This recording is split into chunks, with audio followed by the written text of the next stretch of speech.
y después le pido a Jorge Iván que libere su micrófono y vamos a comenzar. Entonces, perdónenme un segundito, voy a colocarlos a todos en silencio y ahora quisiera presentar, a ver, Jorge Iván está ya. Te pido, Jorge Iván, que le digas a tu asesora que te coloque, que libere tu micrófono. O si tú lo puedes, listo, listo, No, estoy listo. liberado, sí, ya. Bueno, perfecto, Jorge Iván. Bueno, me da muchísimo gusto comenzar esta sesión nuestra del grupo de ex jesuitas en tertulia. Bienvenidos todos, bienvenidos las esposas, bienvenidos los amigos, bienvenidos nuestros invitados, exalumnos, familiares, a esta reunión súper importante. Jorge Iván no necesita presentación, todos lo conocemos muy bien, además el país entero lo conoce muy bien. Yo solo quisiera decirles que a mí me da muchísimo orgullo de presentar a un alumno mío del Colegio de San Ignacio cuando yo hice magisterio, Jorge Iván, y me dio el gustísimo de, de enseñarle disque francés en esa época, cuando él era alumno de San Ignacio. Y verlo hoy en el Planeación Nacional me llena de orgullo personal, así como a todos nuestros compañeros ex jesuitas que te admiramos y te agradecemos todo lo que haces por nuestro país. Creo que tu información ya está publicada, está grande, estás con una misión tremenda y sé que saliste de una función con el gobierno para estar con nosotros, de manera que te doy la palabra para que nos converses sobre el plan de desarrollo nacional que estás presentando ante el gobierno y simplemente adelante, Jorge Iván, te escuchamos todos con mucho interés y gracias. Bueno, muchas gracias, Darío. Me alegro volverlo a ver. Como le comentaba otra vez a Darío, muchas veces he oído las grabaciones. A veces conectarse a esta hora es difícil, pero de hecho, Darío, en más de una oportunidad que he seguido varias de las grabaciones de las charlas que se han tenido y me parece que haber mantenido este grupo durante tanto tiempo es un éxito y con charlas muy interesantes que he podido disfrutar. Y entonces quiero conversar con ustedes sobre lo que he sentido y cómo veo los procesos de planeación en Colombia. Entonces, primero quiero contarles en dónde estamos. Primero hubo los diálogos regionales vinculantes, que fue un ejercicio intenso en 51 subregiones, y las escogimos con 3 criterios. Primer criterio, el agua. Segundo criterio, los temas de violencia y paz. Y tercer criterio, relaciones funcionales entre municipios. Estuvimos entonces en 51 subregiones. En la página web de planeación, para quien le interese esto, editamos un libro, está el PDF de un libro, en donde tenemos para cada una de las subregiones las personas que estuvieron, el tipo de personas que estuvieron, las principales conclusiones que sacaron y cómo eso se expresa en programas de inversión.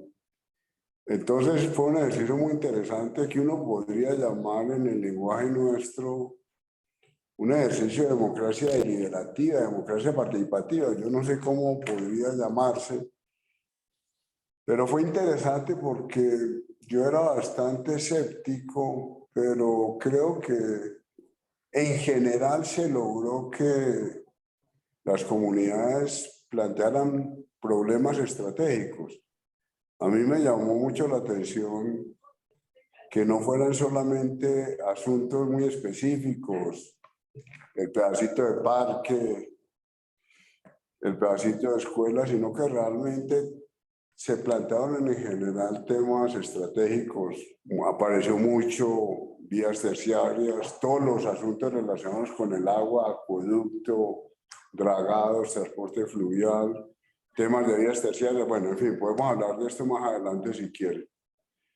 Después recibimos los comentarios del Consejo Nacional de Planeación. El Consejo Nacional de Planeación fue creado por la Constitución del 91 como un instrumento permanente de evaluación de comentarios al plan de desarrollo. Nos hicieron advertencias pertinentes no sobre las grandes líneas del plan, sino sobre asuntos más específicos. También el documento de los comentarios del Consejo Nacional de Planeación, ustedes también los pueden ver en la página web, y la respuesta que les dio Planeación. Después hicimos las consultas previas con comunidades indígenas, con comunidades afro. Después hubo un proceso con los ministros. Los ministros nos entregaron las propuestas de artículos, nos entregaron 1.100 propuestas de artículos, las bajamos a 250, 260, que para mí sigue siendo muchísimo. Hicimos reuniones con cada uno de los ministros y ahora estamos en la etapa del Congreso. Hoy se le entrega, llevamos 3 semanas con los ponentes y con los coordinadores de ponentes. Hoy se termina ese proceso, lo terminamos hace media hora. Y ha sido interesante porque yo estaba muy prevenido, pero en general creo que los debates con los congresistas fueron muy buenos. Los congresistas oyeron a cada uno de los ministros, hicieron comentarios, muchísimas proposiciones, recibimos más de 4.000 proposiciones que más o menos las ordenamos. Y es inevitable que haya mucho de colcha de retazos. Al final siempre aparecen unos artículos sueltos que uno no sabe exactamente cómo se integran. Pero bueno, creo que ese es un costo inevitable. Entonces, en ese momento estamos. El martes entra al primer debate plenario del Congreso y entonces vamos a ver cómo sigue la dinámica. Ese es el primer punto en que estamos. Segundo punto. Dificultades que yo me he encontrado. Primera dificultad, el tema de cómo el sentido de planeación se ha ido perdiendo. Yo creo que en los años 70, hasta tal vez mediados de los 80, todavía teníamos la influencia del keynesianismo. Yo creo que en el mundo, hasta mediados de los 80 tal vez, todavía había confianza en los estados de bienestar y había cierta confianza en la intervención del Estado. ¿Y qué pasa después de los 80 o en la segunda mitad de los 80? Es muy interesante ver las series largas de Piketty. A partir de la segunda mitad de los 80 empiezan a caer los tributos. Con todo este discurso a favor de la no intervención, ¿qué hace la política pública? Reducir la tributación de manera sustantiva. Los impuestos marginales en el último rango, en los años 70, podían llegar al 90%. En el último margen de ingresos, la tarifa podía ser del 90%. Esas tarifas que permitieron la construcción de los estados de bienestar fueron cayendo. Ahora esas tarifas marginales del último rango pueden estar en 40%. Pero bajaron del 90%, en Inglaterra, en Estados Unidos eran del 90%, bajaron al 40%. Pero el gasto público nunca bajó. Una de las cosas interesantes es que el discurso de lo que nosotros llamamos neoliberal, el discurso no intervencionista, no pudo bajar el gasto público y no lo puede bajar. Uno de los asuntos más interesantes es que el gasto público no baja, el gasto público como porcentaje del PIB va a seguir subiendo. Entonces, claro, usted dejó caer los impuestos y el gasto sigue subiendo. Entonces, lo que tenemos es unos saltos de deuda pública loquísimos. Cuando Argentina entró en el plan Brady en los años 80, un saldo de deuda pública de 30% del PIB era considerado un tema dramático. 30% de saldo de deuda pública. En 1980 era un drama. Y era la crisis de la deuda latinoamericana. Cuando estábamos en la crisis de la deuda latinoamericana, teníamos saldos de deuda pública del 30%. Hoy, Colombia tiene 60% de saldo de deuda pública sobre el PIB, pero Alemania tiene 75%, pero Estados Unidos tiene 110%. La Unión Europea está como en 108%. Entonces lo que tenemos es una caída del gasto, una caída, perdón, de los impuestos y una tendencia ascendente del gasto. ¿Y el gasto por qué no puede bajar? Pues por las guerras, porque a medida que aumenta la esperanza de vida, el costo marginal de aumentar un año de esperanza de vida pues va siendo más costoso. Pasar de 30 a 40 años de esperanza de vida era un tema de alcantarillas y de salud pública. Ahora sabemos que pasar de 78 a 79 años de esperanza de vida, pues el coste en el margen es más alto. El coste en ciencia y tecnología es mucho más alto. Ya no basta con unos telescopios que podamos mirar desde la Tierra, sino que hay que mandar telescopios al espacio. Ya no basta con un acelerador de partículas de 40 kilómetros, necesitamos aceleradores de partículas de 100 kilómetros, etcétera, etcétera. Y los temas climáticos. Entonces, el primer problema para la planeación es como una desconfianza en el Estado, a pesar de que el Estado sigue creciendo. Entonces, eso se ha sentido, en algunos países se sintió mucho más. Perú acabó con todos los aparatos de planeación. Nosotros hemos mantenido un aparato de planeación. Una de las cosas que a mí me ha impresionado de manera positiva es que Colombia nunca acabó planeación nacional. Y yo me encuentro con un equipo técnico maravilloso. Pues yo dirigí el Centro de Investigación de la Universidad Nacional. Uno mira FEDesarrollo, el sede de los centros de investigación de este país. Todos con problemas de recursos, todos con limitaciones de personal. Planeación no tiene ningún problema de recursos a este nivel. En la unidad macro hay 25 personas. Y cuando usted suma todos los técnicos de planeación, en planeación hay un técnico para cada tema. Es un equipo técnico absolutamente maravilloso que se ha mantenido a pesar de todo. A pesar de la pérdida de reputación que tuvo planeación con Luis Alberto Rodríguez, el aparato y la institucionalidad se mantiene.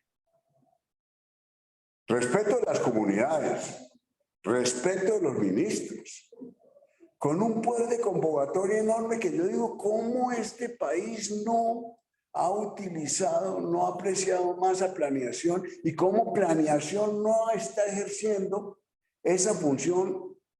Yo creo que es pretensión decir de conciencia pública nacional, yo creo que es una pretensión, pero sí una especie de instancia de construcción de razón pública. Entonces, el primer elemento para que dificulta la planificación, la desconfianza en la intervención del Estado, que es contradictoria, como digo, porque el Estado sigue creciendo. Segundo, la departamentalización de los recursos. Miren, yo llevo estas 3 semanas en el Congreso diciéndoles no departamentalicemos, no departamentalicemos. Inversiones que yo haga en la Petar Canoas, inversiones que hagamos en la Petar Salitre en Bogotá no son inversiones de Bogotá, no son inversiones de Cundinamarca. Son inversiones que favorecen a toda la ribera del río Magdalena. Son inversiones del país.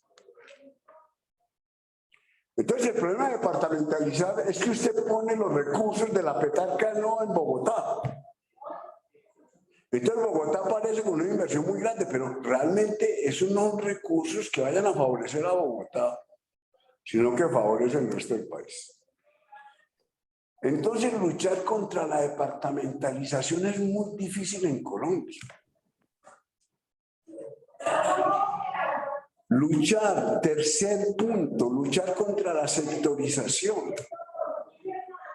Colombia hace el presupuesto por sectores. La estructura del Estado es sectorial. Las divisiones de planeación nacional son sectoriales. Nosotros hicimos un esfuerzo enorme en el plan de desarrollo para romper los sectores, para tener unas concepciones intersectoriales. Pues la presión sectorial es muy fuerte. En las grandes transformaciones del plan nosotros tenemos a todos los sectores mezclados. Cuarta dificultad para hacer planeación en Colombia. Porcentajes fijos amarrados a normas constitucionales. Yo no entiendo por qué en Colombia, en lugar de permitir la discrecionalidad, hemos introducido porcentajes fijos en normas constitucionales. Y porcentajes absolutamente arbitrarios. El 10% de los recursos se va para ciencia y tecnología, los recursos de regalías. ¿Por qué el 10%? Y entonces esos porcentajes no permiten diseñar grandes proyectos. Dificultan el diseño de grandes proyectos porque usted tiene que respetar unos porcentajes que son artificiales. ¿Por qué Colombia no puede dedicar durante 3 años el 20%, el 30% de las regalías a grandes proyectos de ciencia y tecnología? Tuvimos una reunión hace 15 días, les recomiendo que entren a la página web, con los científicos de Colombia. Estuvo la Academia de Ciencias, la Universidad Nacional, el Ministerio de Ciencia y Tecnología, diciéndole al país, mire, pensemos en proyectos de ciencia y tecnología que se parezcan a ciencia y tecnología. Proyectos de $1 billón, no proyecticos ridículos de 5.000 millones de pesos. En los recursos de los 2 años anteriores de ciencia y tecnología nos gastamos en 850 proyectos absolutamente pequeños. Un proyecto de ciencia y tecnología, por ejemplo, hoy, un proyecto de ciencia y tecnología es llevar a los niños de Cali al zoológico. Eso es lo que está clasificando Colombia como ciencia y tecnología. Entonces, lo que hicimos en esta reunión con la Academia de Ciencias, con quienes participaron en la misión de sabios, es decir, pensemos en proyectos de 800.000, $1 billón. Entonces, esto dificulta mucho la planeación, esos porcentajes fijos absurdos. Y el último elemento que dificulta la planeación, y esto creo que lo entendemos nosotros, es el tema de la exageración de identidades. Mire, esto es una locura. En cada artículo usted tiene que poner campesinos, afros, indígenas, LGBTI. ¿En qué momento nosotros perdimos las categorías universales? Ese es un tema complicadísimo. Estos días en un discurso, Macron decía desesperado, yo soy el presidente de los ciudadanos de la República Francesa. Si nosotros nos empezamos a enredar con los grupos islámicos, con los grupos judíos, con los grupos católicos, con los grupos cristianos en todas sus diversas manifestaciones, y además con los grupos africanos, pero es que los grupos africanos son distintos entre países. Esto es una locura. Aparecen entonces los cuidadores de perros, diciéndonos que ellos necesitan un capítulo especial del plan de desarrollo, los cuidadores de animales.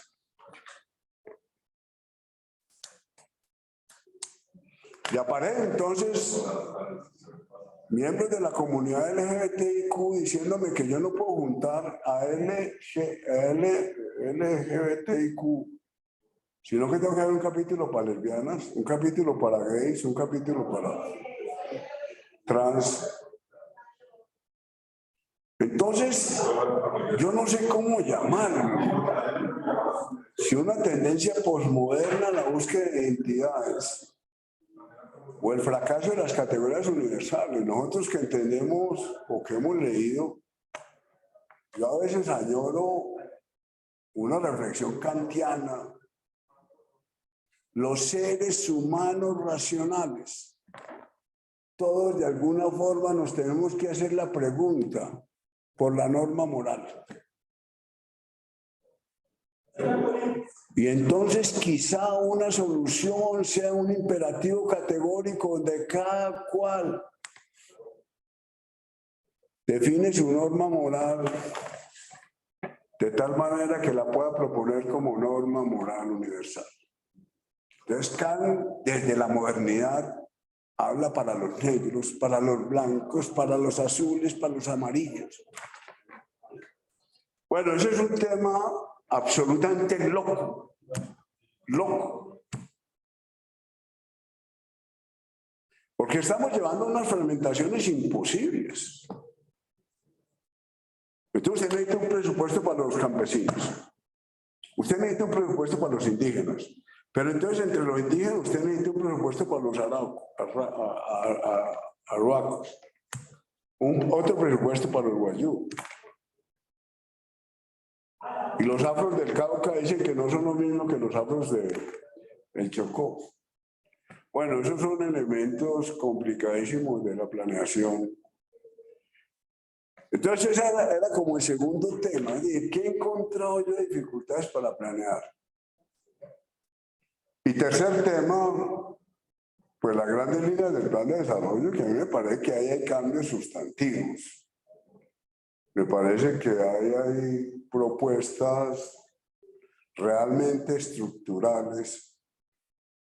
Pues la primera propuesta es la recuperación del territorio, es decir, el ordenamiento del territorio es fundamental. Algo de esto planteamos la otra vez. El ordenamiento del territorio es central.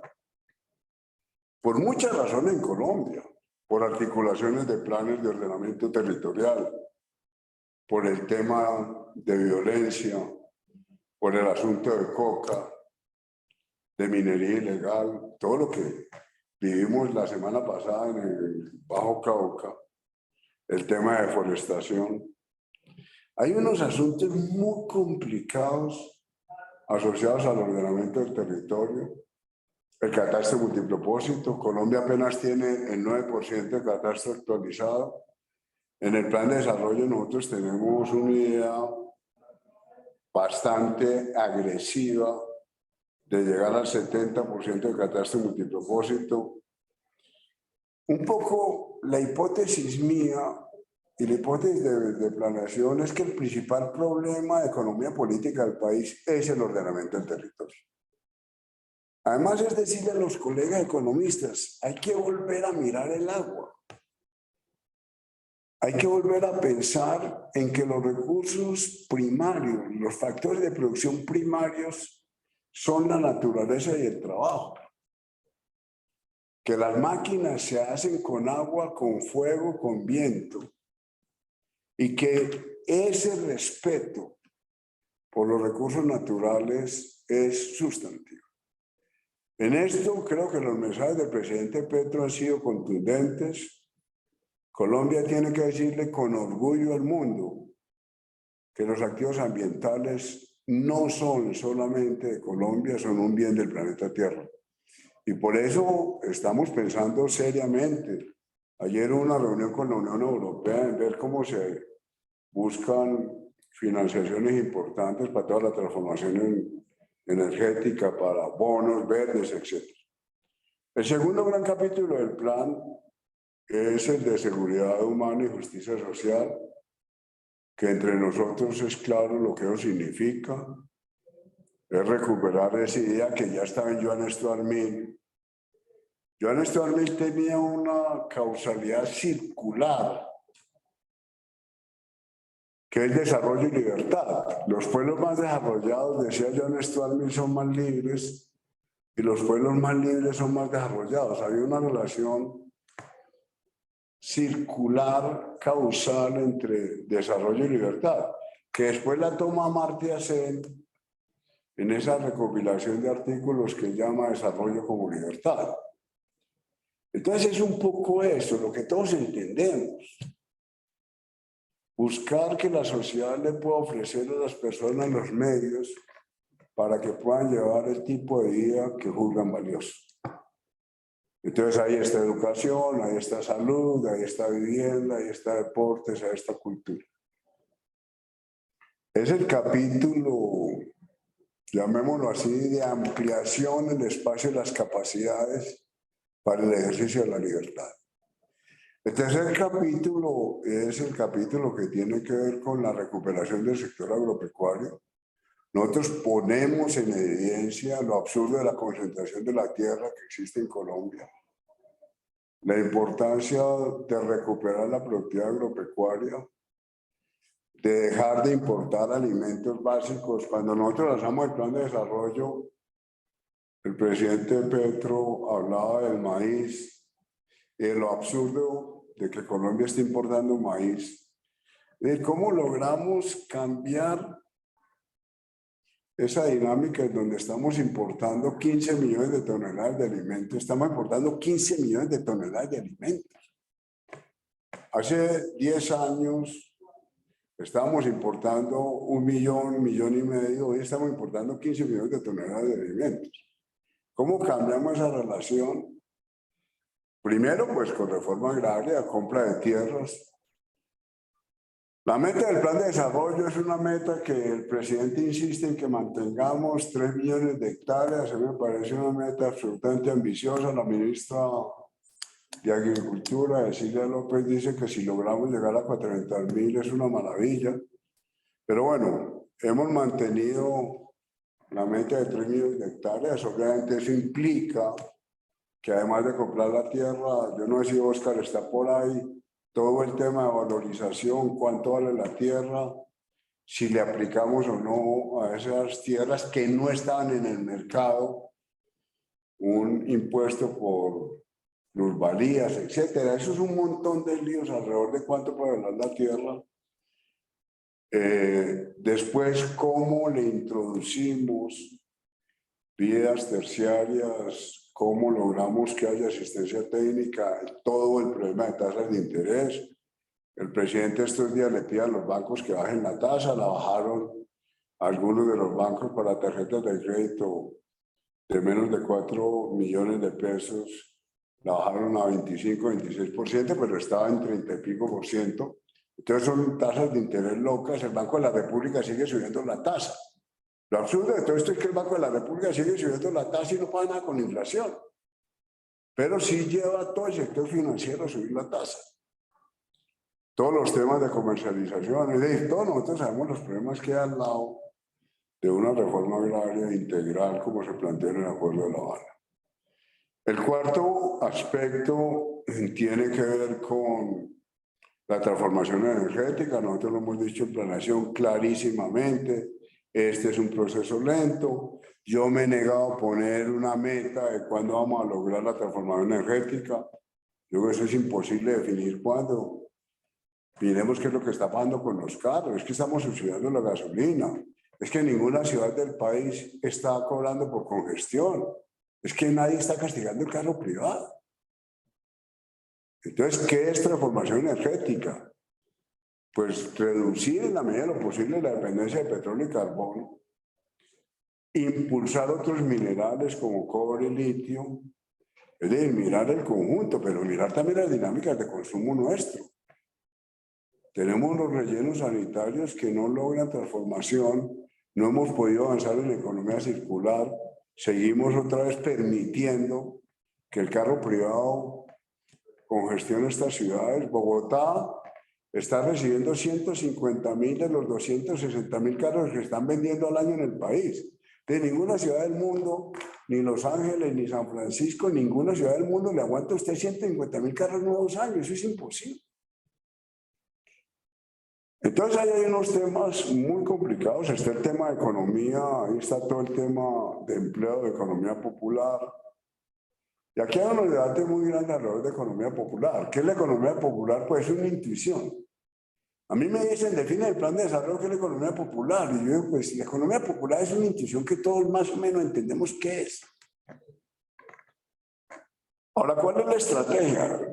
Mi opinión es que primero entenderla.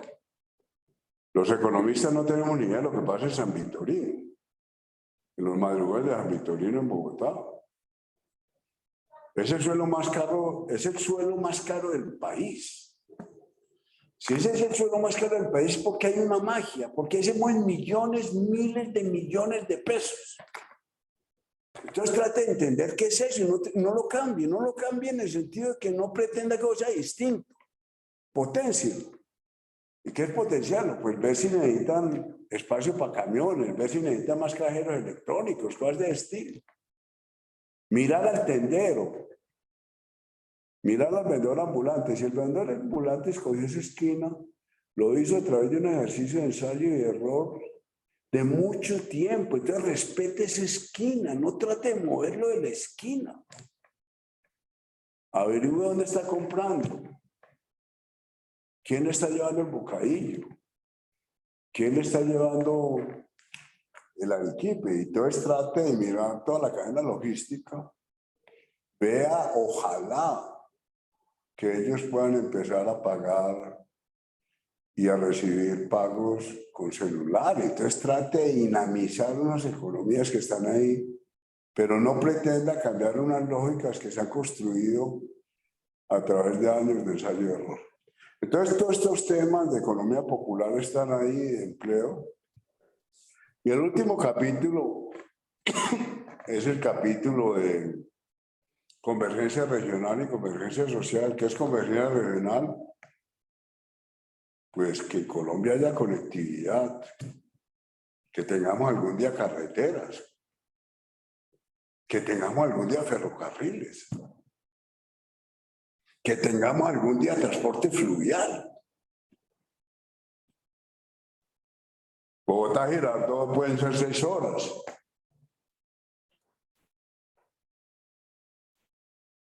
Las congestiones en Bello, en Niquía son mayores o iguales a las congestiones en Soacha.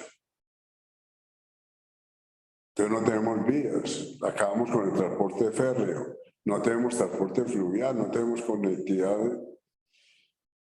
a través de internet. Entonces mejoremos esas interacciones. Y además de la convergencia regional, la convergencia social, miremos por qué Soacha no converge hacia La Calera, por qué Soacha tiene una pobreza del 38%, mientras que Chía tiene una pobreza del 12%. Es decir, hay unos problemas de convergencia al interior de las ciudades, Ciudad Bolívar y Rosales en Bogotá. ¿Cómo logramos que haya más convergencia social y regional? Y entonces yo digo, ¿por qué ha fracasado la planeación en Colombia?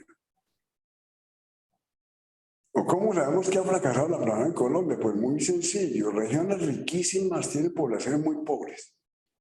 Y esa es la expresión del fracaso de la planeación en Colombia.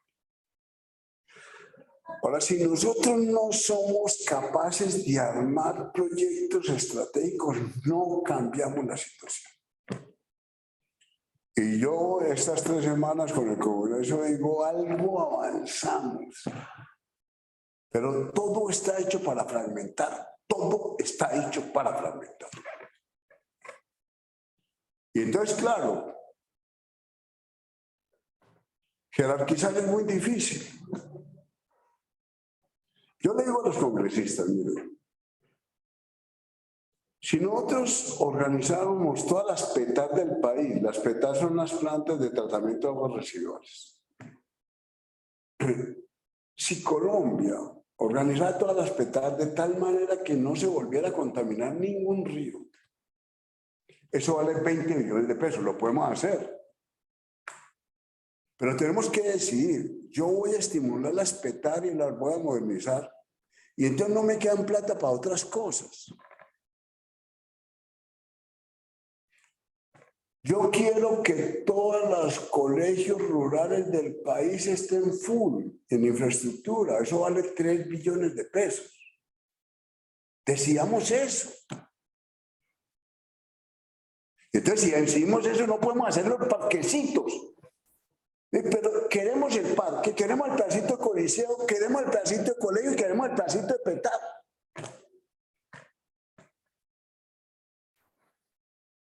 $500 municipios del país tienen problemas de acueducto. Pues no somos capaces de decir, este plan de desarrollo garantizará que todos los municipios del país tengan acueducto. Transporte escolar. Uno podría proponer en la meta que ningún niño en el país se demore más de 1 hora para llegar al colegio. Entonces usted organiza unos transportes escolares en el Pacífico con lanchas, en otros lados con buses, en otros lados miras y con bicicletas. Entonces ese es un proyecto. El proyecto es ningún niño en Colombia se va a demorar máximo 1 hora para llegar al colegio. Pero eso es imposible. Entonces, en el Congreso, cuando uno le dice esto a los congresistas, como que le dicen a uno que sí. Pero a los 4 días están pidiendo el pedacito de Coliseo, el pedacito de colegio, el pedacito de vida. Entonces esa es un poco la situación, Darío, para que conversemos y oigamos comentarios de ustedes. Entonces, ¿qué siente uno? Pues que se puede avanzar, que hay unas propuestas, que hay un reto enorme de este gobierno. Un día en medio del desespero del presidente, yo le decía, presidente, pero es que Planeación Nacional está para que su sueño sea realidad, para que su sueño empiece a ser realidad. Pues entonces tenemos que ir de una forma progresiva, no podemos hacerlo todo al tiempo. Entonces, ¿cómo ordenamos, cómo jerarquizamos, cómo establecemos prioridades y cómo recuperamos en Planeación Nacional esa función de pensar el país? Yo no sé si ustedes han oído en algún momento, la hija de César Vallejo nos habló de Kahneman. Kahneman tiene un libro muy bonito que es Pensar despacio, pensar rápido. Y él decía, el monasterio ha sido el sitio en donde la humanidad ha pensado despacio, el monasterio y la universidad. Ahora, ¿cuál es el problema con las universidades colombianas? O que piensan demasiado despacio. Entonces uno no ve en las universidades un afán por participar seriamente en la discusión pública. Planeación no piensa tan despacio, pero está como en una situación intermedia. Planeación puede leer todos los informes de las universidades y los entiende. Y además tiene la preocupación de política pública, porque está muy presionada por la política pública. Entonces, Planeación podría ser la institución que en el lenguaje de Kahneman aproveche el pensar despacio de las universidades, de los centros de investigación y lo convierta en política pública. Porque a mí me da mucha tristeza la pasividad de las universidades. Uno mira en el área de economía, Universidad de los Andes, Universidad Nacional, Externado, Rosario, Antioquia, Valle, con una falta de debate, con una falta de participación en la escena política, que es muy triste. Con tantas dificultades que tenemos, uno sí quisiera una especie de intelectualidad mucho más activa, mucho más audaz, y realmente pensando todos estos problemas en su total complejidad. Bueno, Darío, esto es como para empezar la conversación y no volverme cansón. Y como les digo, antes de ponerme a explicarles cada uno de los puntos del plan de desarrollo, que ustedes lo pueden leer sin problema, es más para conversar con ustedes. Jorge Iván, muchísimas gracias. Nos has dado un baño total del país. Te lo agradecemos inmensamente. Sé que todo el mundo quisiera hacer muchísimas preguntas, pero antes quiero hacerte una pregunta muy breve. ¿Cuánto tiempo tienes para nosotros? Sabemos que estás muy No, yo ocupado. no tengo ningún problema. No. El tiempo que ustedes quieran, no hay ningún problema. Muchísimas gracias por esa generosidad. Quiero pedirles a todos que mantengan sus micrófonos en silencio y entonces, por favor, levanten las manitos para las preguntas, las manos electrónicas, ojalá, porque no alcanzamos a ver a todos los 53 pantallas que tenemos en este momento. Tú preguntabas si Óscar Borrero estaba. Sí, Óscar Borrero está y acaba de levantar la mano. Entonces, voy a darle la palabra a todos. Les recomiendo que hagan preguntas muy breves, comentarios muy breves para que podamos escucharte al máximo. Adelante entonces Silvio Zuluaga, después Óscar y después Bernardo. Adelante Silvio.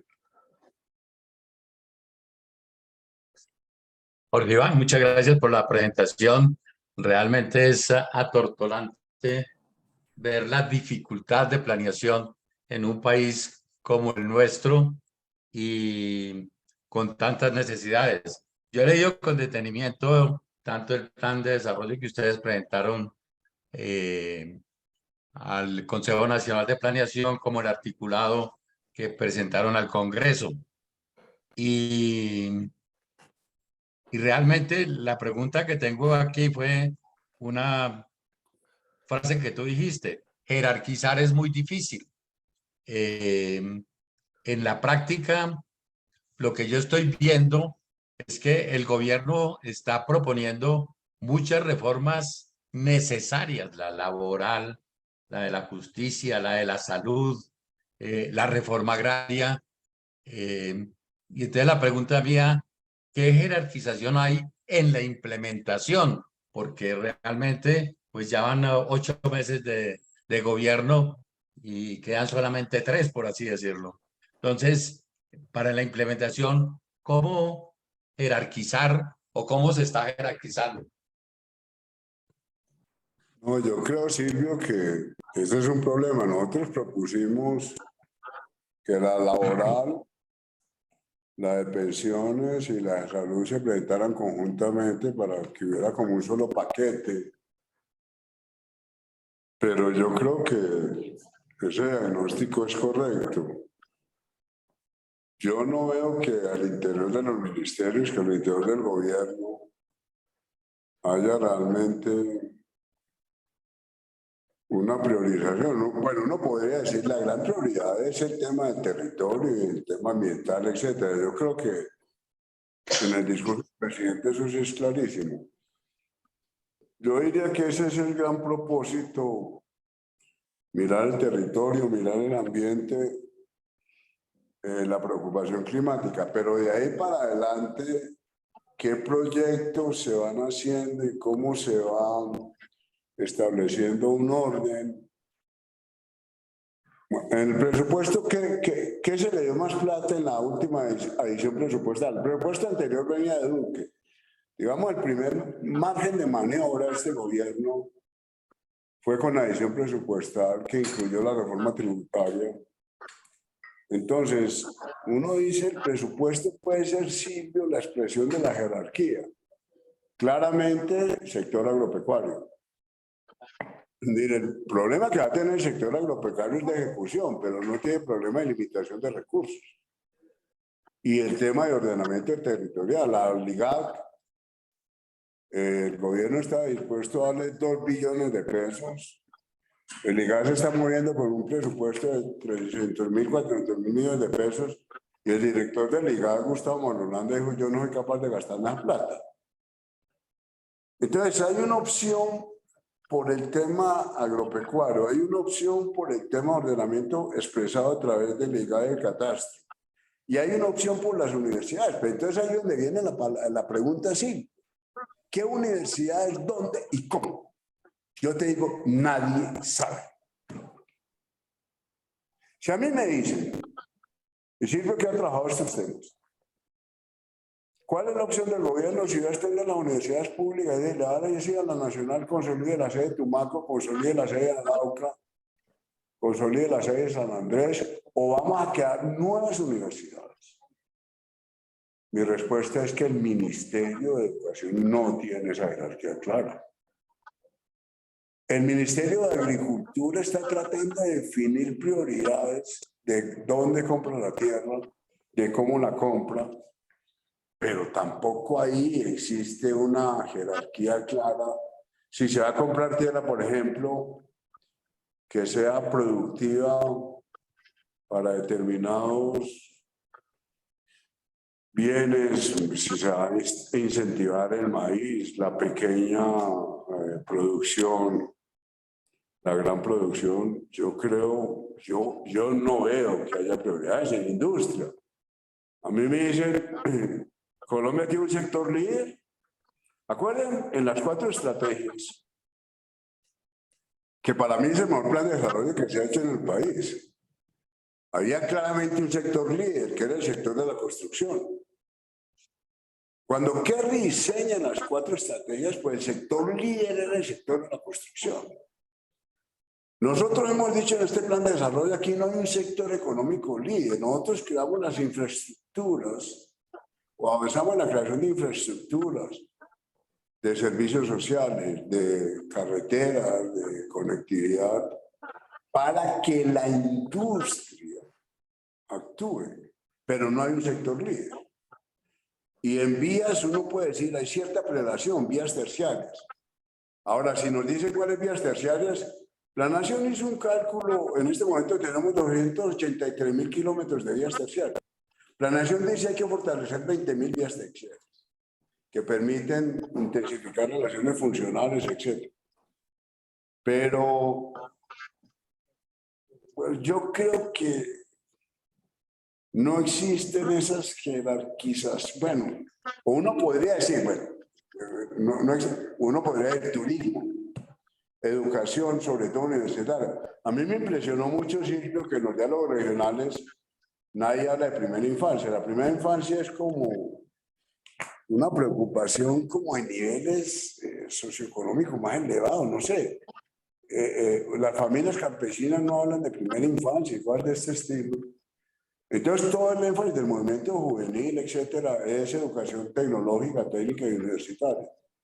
Entonces, en ese sentido, sí hay una prioridad, pero unas jerarquías más claras en agua. Yo creo que en alguno debería tener unas jerarquías más claras. Primero, petar. Deforestación. No, es que la meta en deforestación es triste. Vamos a deforestar en lugar de 170.000 hectáreas, 140.000 hectáreas. Pero no hay una decisión desde el año 4, no va a volver a haber deforestación. No, ese tipo. Entonces, no sé si responde, sí, hay algunas cosas que son como claras, ¿no? El tema del territorio, el tema de vías terciarias, el tema de turismo, el tema de reducción de la dependencia de petróleo y carbón. Esos mensajes son absolutamente claros. Son mensajes que yo comparto y por eso estoy aquí. Pero ya una estructura jerárquica más clara, si primero vamos hacia hidrógeno o si primero pasamos por gas y después pasamos a hidrógeno. No, ese tipo de prioridades yo no las veo tan claras. Gracias, Jorge Iván. Óscar Borrero levantó la manito, después sigue Bernardo y después Edmundo. Adelante, Óscar. Jorge Iván, muy buenas tardes, muchas gracias por tu presentación. También yo tuve la oportunidad de leer el proyecto que presentaron y veo un capítulo muy importante dentro de todos los que ustedes presentaron y que ya lo habíamos hablado, y es el ordenamiento del territorio en la parte urbana, específicamente el tema de la armonización de los POTs regionales y locales municipales, por ejemplo el lío de Bogotá versus 10 municipios de la Sabana. Y alrededor de esto, ya que comentabas el tema de las 4 estrategias de la época del 70, pues el tema de la dinamización del empleo con los subsidios a la vivienda de interés social, a la cual le dedican ustedes también una sección muy importante. Pero a mí me da la impresión de que los ministros, responsables, como el de planeación, que eres tú, el de Hacienda y los demás, o que más tienes experiencia, para no llamarlos así, van por un camino y las ministras jóvenes van por otro camino. En este caso no me quiero referir a salud ni minas, sino a vivienda. En vivienda ya se ha planteado un nuevo esquema de subsidios que, por lo que dijo esta mañana en la rueda de prensa el presidente de Camacol, ya está paralizando la actividad constructora y eso nos va a generar un desempleo. Entonces da la impresión de que el plan de desarrollo va por un camino y los ministros de ejecución, como el caso de la vivienda, van por otro camino. Perdón que sea un poquito crudo en este planteamiento, porque esta es una reunión bastante privada, pero sí me gustaría saber hasta qué punto este plan va a ser la guía para que los ministerios ejecutores pongan a funcionar los recursos. Pues yo creo que ese es un ideal, que fuera una guía realmente. Yo lo que creo por el articulado que, a pesar de todos los intentos, sigue siendo muy disperso, que no hay una capacidad como de articulación del conjunto de ministerios. Como yo les decía, estos 5 capítulos, 5 transformaciones, nosotros quisimos de hacerla, tratamos de hacerla intersectorial y en eso le pedimos a los ministerios que hicieran un esfuerzo. Pero toda la dinámica rápidamente, Oscar, es una dinámica sectorial. Yo he dicho, recuperemos las conclusiones de la Comisión de Gasto y vámonos a presupuesto por programa. Y que el país avance a presupuesto por programa, pero yo creo que todavía estamos lejos de eso. Ahora, 2 puntos más que has planteado. Un punto, yo sí creo que hay una tensión permanente entre el sueño del presidente, que lo expresan muy bien ministras como Irene, como Susana, como Carolina Corcho, de ese es como el mundo, el sueño presidencial. Y otros ministros, pues claramente Ocampo, pues los que firmamos ese documento, Cecilia López, Alejandro Gaviria y yo, bueno, Álvaro Leiva, ministros como más preocupados por el cómo, no por el sueño y no por el cómo.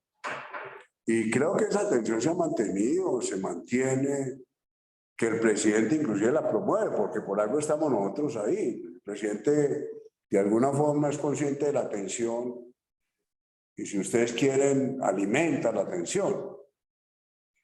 Y el otro punto, entonces, ahora, ¿cómo resolver la tensión? Pues bueno, ahora se resolvió de una forma que a mí, que a mí me parece que hubiera sido mucho más fácil discutir todos estos temas de salud al interior del gobierno, que ahora le va a tocar a la ministra discutirla en un escenario más difícil, que es el escenario de Germán Vargas, de César Gaviria, de Lilian Francisca.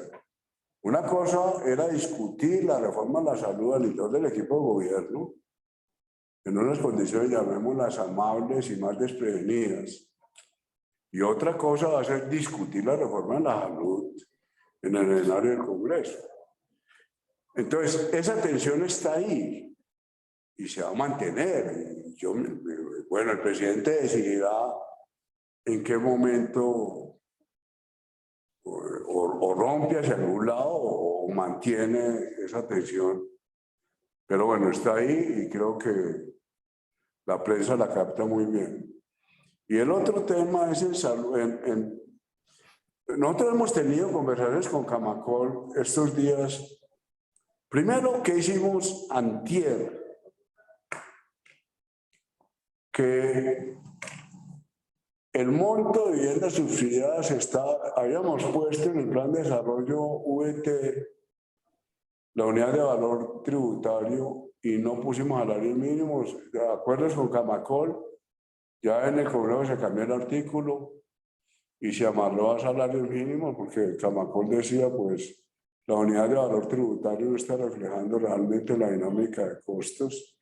Ese es un primer elemento. El segundo elemento con el que nosotros estuvimos de acuerdo es tratar de que la vivienda de interés social y la vivienda prioritaria llegue efectivamente a los más pobres. Entonces, insistir más en que el comprador o la persona que tiene acceso a la vivienda esté en los niveles bajos de Sisbén. Y el tercer elemento, sí es el tema presupuestal, que lo ha dicho claramente Camacol. Y yo creo que la posición del gobierno es aumentar el presupuesto para que no se caiga la dinámica de la vivienda subsidiada, que sigue siendo, pues la vivienda es un sector líder. Así este gobierno no le dé la importancia que le dio en las 4 estrategias, pero sigue siendo un sector líder. Entonces no sé, Oscar, si te respondí. Ahora, el tema, Oscar, que alguna vez lo conversamos, es el tema de cuánto valen las tierras rurales que no han tenido mercado. Usted sabe todas las complicaciones. Cuando yo preguntaba si usted estaba ahí, pues es usted sabe. Si yo pago el valor comercial o algo cercano al valor comercial, entonces cobro plusvalías o no, una participación en plusvalías o no. Bueno, todos esos son unos líos enormes en la definición de cómo se compra la tierra, qué tierras se compran, etcétera. Por eso es un reto muy grande ese de reforma agraria. Gracias, Jorge Iván. Gracias, Oscar. Tiene la palabra ahora Bernardo Nieto y después Edmundo y después Juan Laureano. Adelante, Bernardo. Gracias, Darío. Muchas gracias, Jorge Iván. Mi pregunta es concreta y nace de total ignorancia. Desconozco cuánto sea el monto de las regalías en el presupuesto nacional, pero bien lo mencionaste. La destinación de las regalías está amarrada constitucionalmente. ¿Es posible proponer una reforma que le quite esa irracional distribución de las regalías y le dé más armas a planeación y a Hacienda de acuerdo con las prioridades del país? Yo creo que es posible. Ahí Echeverri cometió un error enorme. Y yo creo que el daño que hizo Echeverri cuando dijo que las regalías se deben repartir a lo largo de la tostada como la mermelada, eso fue brutal.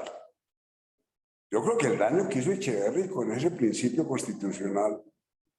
Entonces, hubo una norma constitucional, después volvieron a cambiar y volvieron a meter otros porcentajes en otra norma constitucional. Entonces, lo que nosotros hemos dicho en Planeación, nosotros no vamos a cambiar esas normas constitucionales. Pero en la ley de regalías, la nación tiene la función rectora. Entonces, lo que nosotros estamos diciendo es utilicemos la función rectora. Vamos a tener 32 billones de pesos en regalías en estos 2 años, es decir, reforma tributaria y media. Para ciencia y tecnología va a haber 3.3 billones o 10%, 3.2 billones. Entonces, ¿qué pasa? Las convocatorias que vamos a hacer para ciencia y tecnología, las convocatorias las hacemos al Ministerio de Ciencia y Tecnología y nosotros, como planeación. Ya dijimos, vamos a hacer convocatorias agresivas. Es decir, vamos a hacer convocatorias no de proyectos de 5.000 millones de pesos, sino abrir la posibilidad de proyectos de 100.000, 200.000 millones de pesos, 300.000. Lo que digo yo, Bernardo, es ¿por qué Colombia no le propone al mundo un proyecto gigante de ciencia y tecnología en temas de biodiversidad? Eso vale 1 billón de pesos. Nosotros tenemos 3.2 billones. Todas las universidades del país se pueden juntar ahí. Vienen universidades del fuera del país. Y convertimos a Colombia en un eje mundial de biotecnología. Eso vale 1 billón de pesos. Y tenemos 3.2 billones. Pero a mí lo que me desespera es que nosotros nos gastamos la plata de ciencia y tecnología del bienio pasado en 850 proyecticos. 850. Lo que estamos diciendo con el ministro de Ciencia y Tecnología, tratemos de pensar en 5 proyectos, 6 proyectos. Entonces, para responder la pregunta, creo que hay un cierto margen de maniobra. Le estamos diciendo a los gobernadores, la mojana no es un problema del gobierno nacional, porque a mí me dice el gobernador de Sucre, es que la mojana es un problema del gobierno nacional. Las regalías son para nosotros. ¿Cómo es que la mojana es un problema del gobierno? La mojana es un problema de todos. Entonces, las regalías tienen que aunarse a proyectos estratégicos nacionales. Pero ahí sí la autonomía de los gobernadores es, a mi modo de ver, excesiva. porque usted no los puede obligar a que el uso de regalías se incorpore a proyectos estratégicos. Pero bueno, creo que hay cierto margen de maniobra, creo que planeación sí puede ejercer esa función rectora. Nosotros cambiamos todos los equipos de regalías. Ustedes saben, regalías, vuelvo a decir, yo no sé cómo no acabo con la reputación de planeación nacional. Toda la corrupción alrededor de los OCAPA es una cosa loquísima. Ahora presentamos un artículo al Congreso pidiéndole que nos cambiaran la metodología para reordenar los OCAPA, porque nos dejaban comprometidos los OCAPA 2 años. Es decir, Luis Alberto Rodríguez dejó comprometidos los OCAPA 2 años. Todos los proyectos de los OCAPA. Entonces le dijimos al Congreso, necesitamos un artículo para repriorizar los proyectos. Entonces hay ciertos márgenes de maniobra. Pero yo lo que decía Bernardo, mire, y esto lo aceptó Aseman, lo aceptó la misión de Sabio, lo aceptó la rectora de la Nacional. Nosotros como planeación hablamos, ustedes tienen que hablar. Yo no entiendo las universidades públicas cómo no se rebelaron. Cuando los proyectos de ciencia y tecnología quedaron en manos de los gobernadores. Porque lo que hicieron las universidades fue hablar con el gobernador y pegarse de un pedacito de la piñata. Pegarse en un proyectico de 5.000 millones de pesos, que para un grupo de investigaciones, un grupo de investigadores 5.000 millones de pesos es una maravilla. Para el grupito de investigadores, pero para el país es una desgracia. ¿Y qué hicieron todas las universidades? Pegarse al gobernador para proyecticos de 5.000 millones de pesos. Ninguna universidad fue capaz de denunciar el absurdo de que los proyectos de ciencia y tecnología los definan los gobernadores. Pero bueno, esa es una pelea que hay que darla. Entonces, yo vuelvo a decir lo que estaba diciendo ahora. Nosotros necesitamos una conciencia periodistas, academia, centros de investigación, que podemos decir es absurdo. Es que es un llamado al sentido común. Usted no puede hablar de ciencia y tecnología con 850 proyectos. Cuando Mazzucato, que ahora al presidente le encanta Mazzucato, cuando Mazzucato habla de misiones en ciencia y tecnología es, vamos a colocar un personaje en la luna. Eso es una misión. O vamos a hacer la bomba atómica antes de que la hagan los alemanes. Eso es una misión. El manejo de energía nuclear, eso es una misión. Cuando nosotros hablamos de misiones y ponemos un proyectico de 6.000 millones de pesos, eso no tiene sentido. Pero bueno, creo que la Academia de Ciencias, nosotros, como les digo, ese seminario es bueno porque ahí creo que planteamos esto. Entonces, bueno, hay un margen de maniobra. Qué bien, Jorge Iván, qué maravilla de explicaciones. La palabra la tiene Edmundo ahora, después Juan Laureano y después Jorge Luis Camacho. Adelante, Edmundo. Gracias, Darío. ¿Me escuchas? Sí, señor. Bien. Entonces, Jorge Iván, no tengo el gusto de conocerte de mano a mano, pero admirable tu presentación y, por supuesto, las referencias de mis compañeros que son también tus compañeros. Entonces, tal como está en el texto, para abreviar, con admiración y aprecio te pregunto, ¿cómo estás sintiendo el ambiente legislativo frente al plan?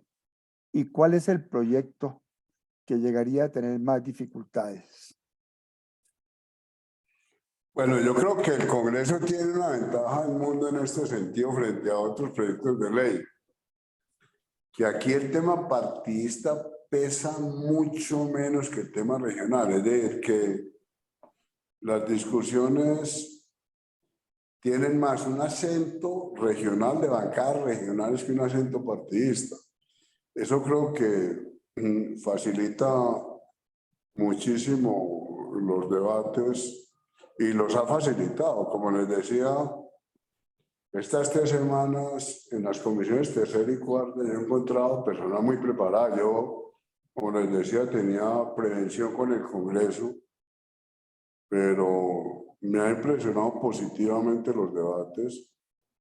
Y entonces, para mí lo más importante es definir estos proyectos estratégicos.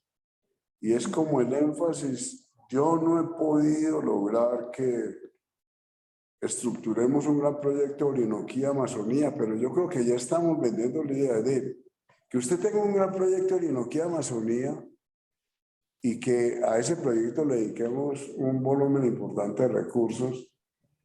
Entonces yo diría, ese es un énfasis muy importante. Hay unas tensiones yo lo que he notado estos días es que el significado de economía popular, que para el presidente es tan importante, tiene muchas dificultades de concreción. Y el tema de poblaciones, es que a mí sí me parece que esta segmentación de poblaciones nos ha hecho mucho daño. Entonces, por el lado positivo, yo creo que los congresistas han entendido la importancia de proyectos estratégicos. Yo me he negado a departamentalizar y creo que en eso hemos avanzado, pero no sé si el proceso final del Congreso va a llevar a eso, porque de todas maneras aparecen proyecticos sueltos por todos lados. Segundo, la gran dificultad es con dos temas. El significado de economía popular, que es un tema relevante para el presidente, y el otro es el de poblaciones. A mí, el movimiento campesino me dice que en el plan de desarrollo no están los campesinos. Yo, ¿cómo no están los campesinos si medio plan de desarrollo es la reforma rural integral? No, ellos quieren ver movimiento campesino y plata para los campesinos. Entonces, eso dificulta muchísimo. Humberto de la Calle, los firmantes del Acuerdo de La Habana, que no está el Acuerdo de La Habana en el plan de desarrollo. ¿Cómo no está? Hay un capítulo especial sobre la paz. Sí, pero es que no es la paz de La Habana y no la otra paz. Entonces ahí hay unas dificultades enormes. Digo, el Acuerdo de La Habana es el plan de desarrollo en todos los temas de reforma rural integral. Yo no tengo ninguna duda sobre eso. Pero bueno, ese es el tipo de tensiones que se han presentado en el Congreso. Pero yo no soy del mundo demasiado optimista en el sentido de que vamos a lograr definición de grandes proyectos estratégicos. Yo creo que esto se va a seguir fraccionando y la presión es que a mí, yo no sé estas 3 semanas cuántas veces hemos introducido la palabra campesino. Es que es desesperante. Es desesperante vuelvo a decir, por el desconocimiento de categorías universales. Entonces, bueno, pero bueno, no sé si respondí, pero es un poco como esa tensión. Bueno, yo creo que ya pasamos una de las etapas más difíciles, que es la conversación con los ponentes y la definición del artículo. Vuelvo a decir, yo quería un plan de desarrollo de 120 páginas y terminé entregando unas bases de 300. Yo quería 50 artículos y vamos en 340. Entonces uno se desespera, pero uno no sabe qué más hacer. Iván, ¿y qué tan consciente es el presidente de esa problemática de integración y de priorización? Miren, yo no sé, es que yo a veces siento que el presidente, dicho como que el plan sí, pero uno no lo ve aterrizado. Uno no lo ve exigiendo priorizaciones. Yo alguna vez le decía, si usted logra conversar a los congresistas de que nos vamos con 5 grandes proyectos, pero yo veo que los mensajes dispersan, los mensajes tanto del presidente como de los ministros dispersan mucho, digamos. El esfuerzo nuestro en planeación. Es decir, esta mañana, por ejemplo, entran los representantes de San Andrés, que el presidente les dijo en San Andrés tales cosas. Después llegan la gente del Catatumbo, que en el Tarra prometió una universidad. Después llegan los de Soacha prometió además un subterráneo. Entonces uno ve un montón de ideas Y uno dice, ¿cómo lo organizamos? 500.000 cupos nuevos en educación universitaria. Nosotros pusimos la meta. Porque la habíamos bajado, el presidente nos dice, no, a ustedes les falta audacia. Pusimos los 500.000. Pregúntale a Alejandro Gaviria cómo va a lograr 500.000. Nadie sabe. ¿Cómo logra usted 500.000 nuevos cupos? Entonces, ¿qué universidades del mundo? ¿Qué universidades? Yo defiendo públicas, defiendo a Nacional, defiendo a Antioquia, defiendo al Valle, defiendo a la UIS. ¿Usted le va a entregar a las universidades, a la Universidad de Magdalena, a la del Atlántico, a la de Córdoba, a la Distrital? Javeriana. ¿Cómo? Javeriana. Javeriana. No te entendí. ¿Qué? Javeriana. No, La- no Lo que son- pasa es que la Javeriana no es pública. Ah, no, Ah. la Javeriana no es pública. No, es que las públicas. Mire este dato con las públicas. La Nacional, pues yo tengo derecho a hablar de la Nacional. Pues. Una relación administrativa docente 1 a 1. Es una universidad, bueno, ustedes conocen, una universidad norteamericana tiene un administrativo por 4 docentes, es de 0,25. La Nacional tiene un administrativo por docente, es decir, cada docente tiene un administrativo haciéndole zancadilla. La Universidad de Magdalena tiene 1.3, 1.4 administrativos por docente. Entonces, usted tiene unos aparatos burocráticos. Entonces, usted le va a entregar la ampliación de cupos de los aparatos burocráticos. Lo decía el profesor Basserman. La Universidad Colombiana tiene los mismos años que una universidad gringa. ¿Y cuántos premios Nobel contamos nosotros? En materia de ciencia y tecnología.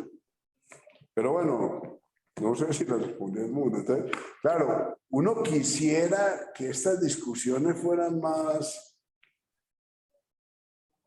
Pues la misma Nacional, que la Nacional reconozca que es un aparato burocrático. Obviamente, pero pues tiene 3.000 profesores y 3.000 administrativos. ¿Qué profesor ha echado la Nacional en 50 años? Una universidad que es incapaz de echar un profesor en 50 años no puede avanzar. La Nacional ha sido incapaz de echar un solo profesor en 50 años. Entonces usted no puede avanzar. Eso es la Nacional. Entonces uno quisiera que este tipo de discusión fuera más escrita en el país.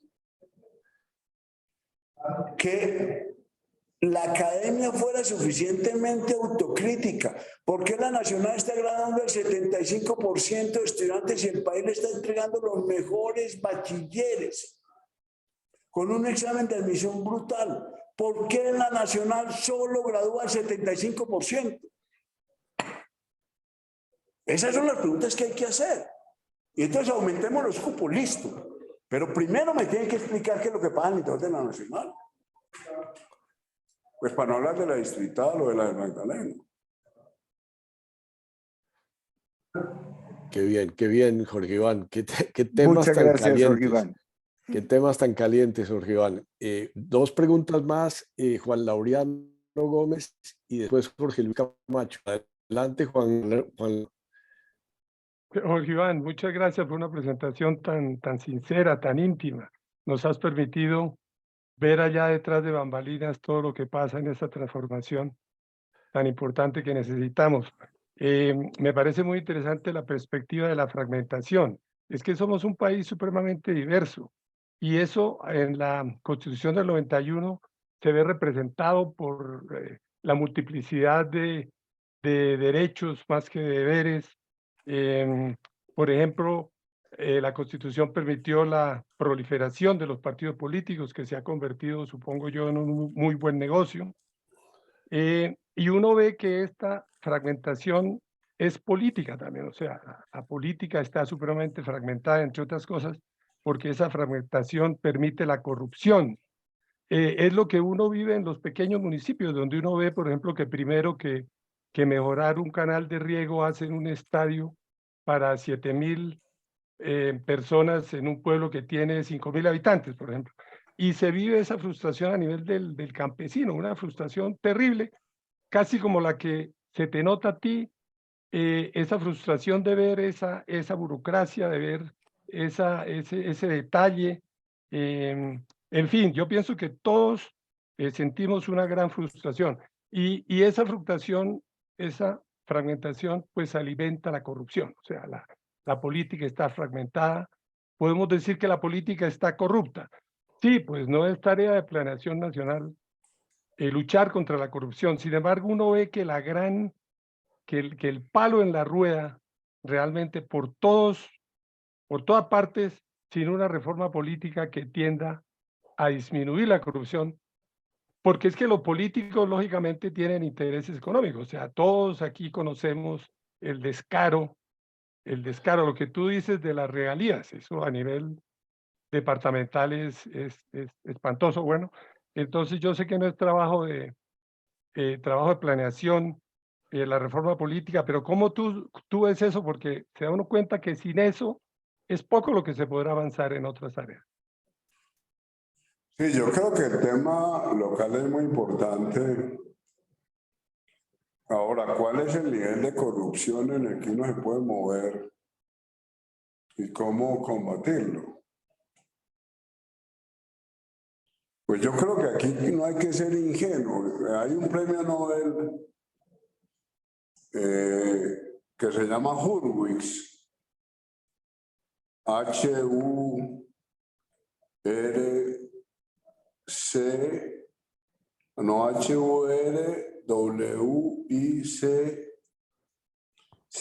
Hurwitz. Hurwitz tiene una lectura del Nobel muy bonita que es el guardián de guardianes. ¿Por qué se necesitan guardianes de guardianes? ¿Por qué? Entonces retoma un diálogo de Sócrates y Glaucón. ¿Qué hacemos con los guardianes que se emborrachan? Pues muy sencillo, ¿son guardianes o son borrachos? Pues escoge. Si usted quiere ser borracho, pues no sea guardián. Si usted quiere ser guardián, pues no puede ser borracho. Elemental. Entonces la pregunta es ¿por qué no somos capaces de hacer cierres de primera instancia? ¿Por qué los guardianes se quieren emborrachar?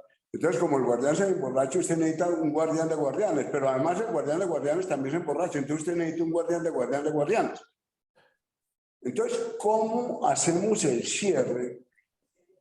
Entonces, la conclusión es mire, no prediquemos la no corrupción,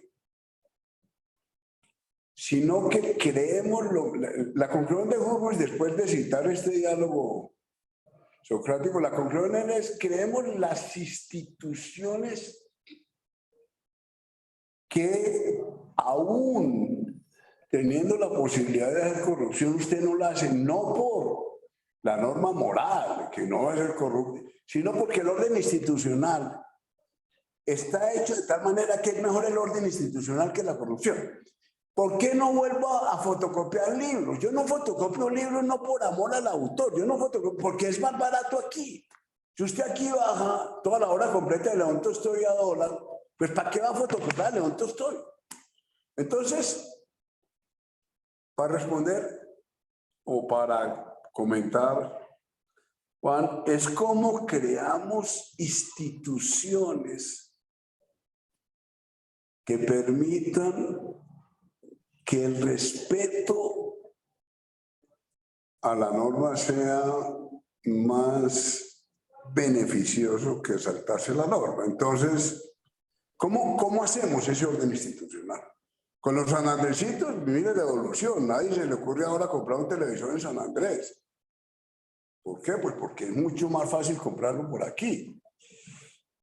Whisky.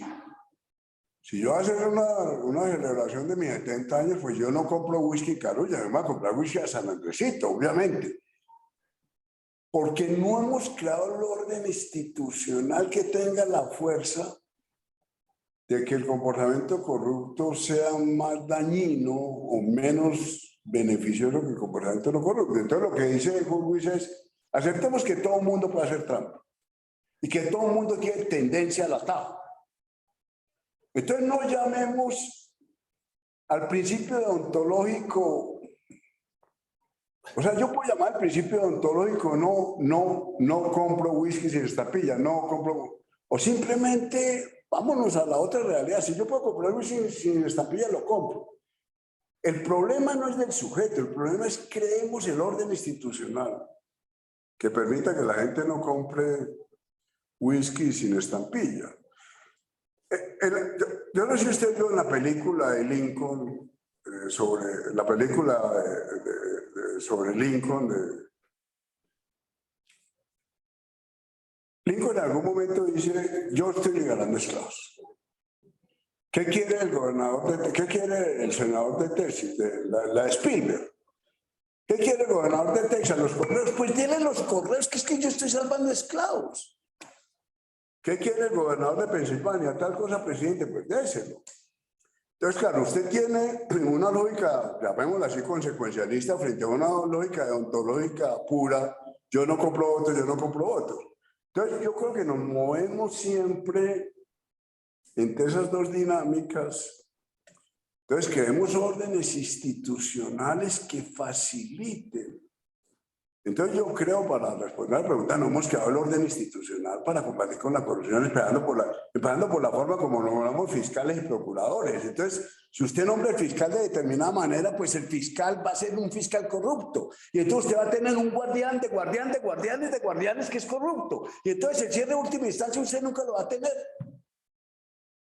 Si usted tiene un fiscal anticorrupción que es corrupto, entonces usted no tiene el cierre de última instancia. ¿Por qué? Porque el guardián de guardianes también es corrupto. Y entonces usted necesita un guardián de guardianes. Y ese guardián de guardianes también es corrupto. Entonces, ¿cómo hacemos un orden institucional que nos permita reducir eso? Pues es que lo que ha pasado, pues, no puede, lo que ha pasado con el fiscal anticorrupción es corrupto y ahí para adelante. Entonces, bueno, entonces la pregunta es cómo creamos esos órdenes institucionales a nivel local. Pues lo primero, la Comisión de la Verdad dice, pensemos cómo estamos nombrando los fiscales en este país. Pero bueno, ahí lo que hice fue desahogarme, pero no respondí la pregunta. Gracias. Excelente, excelente. Uno no puede ser ingenuo, de ahora en adelante no corrupción, no. Creemos unos mecanismos y veamos cómo negociamos. ¿Qué es el Congreso? Pues una negociación complicadísima, en donde si yo quiero liberar esclavos, pues tengo que comprar votos. Ahora, pero bueno, Sander tiene un ejemplo, Sander tiene el ejemplo. Usted va manejando, Sander, el profesor de Harvard, usted va manejando un camión. Aquí hay 5 personas. Aquí hay una y abajo hay una plaza. Entonces usted, ¿quién mataría a una persona para salvar a 5? Entonces todos los estudiantes de Harvard levantan la mano. Es el clásico, digamos, contexto consecuencialista. Ejemplo 2. Usted tiene 5 pacientes. Uno necesita trasplante de hígado, el otro necesita trasplante de corazón, el otro trasplante... Bueno. Y usted está... Es el médico y llega un joven con un tobillo tronchado porque cayó jugando fútbol. Pregunta, ¿quién de ustedes mataría al joven para cogerle el corazón y dárselo al que necesita corazón, el hígado, para dárselo? Entonces ninguno de los estudiantes le levanta la mano. Entonces dije, pero ustedes me acaban de decir que matarían a uno para salvar a 5 y ahora ¿por qué no matan a uno para salvar a 5? Pues claro, pues, entonces usted... El contexto es determinante en estas decisiones. Entonces, ¿cómo creamos órdenes institucionales que faciliten el respeto de unas reglas básicas? Sí, el antanismo puro es de ontología pura. No compro votos, no compro votos, no compro votos. Santana, si usted compraría votos para liberar esclavos. Esa es la pregunta complicada. Pero bueno. Gracias, Jorge Iván, qué estupenda, qué disertación. Sabemos que no tenemos mucho más tiempo. Jorge Luis Camacho tiene la palabra y después de Jorge Luis viene Reinaldo y finalmente Silvio. A ver si no te quitamos más de unos 6 o 7 minutos más. Adelante, Jorge Luis. Mono, libera tu micrófono, Jorge Luis. El mono sí fue compañero mío toda la vida, ¿no? Sí, hombre, ahí está. El Mono Camacho. Pero... No te oímos. Oh. Adelante, Mono. Jorge Luis. Te perdimos, Jorge Luis. Bueno. Dale, adelante. Ya logré entrar. Un cariñoso saludo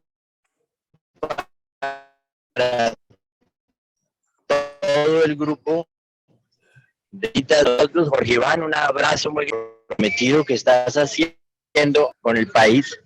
Lo sigo muy de cerca y admiro el chicharrón que le tocó y lo que le está tocando, porque realmente pues estamos en un país muy difícil, con una falta de ética muy grande. Estamos mal educados. Esta labor de la educación es lo más importante. Es que estrategia de verdad técnica y rápida vas a hacer para poder lograr aprobar toda esa cantidad de proyectos de sentido común, de bien para la humanidad, para Colombia, para todo. Veo que tienes todo muy analizado, muy observado, pero esto es un chicharrón duro. Ese Congreso es algo complicadísimo. Los personajes que hay, las personalidades que tiene usted, con las que tiene que lidiar.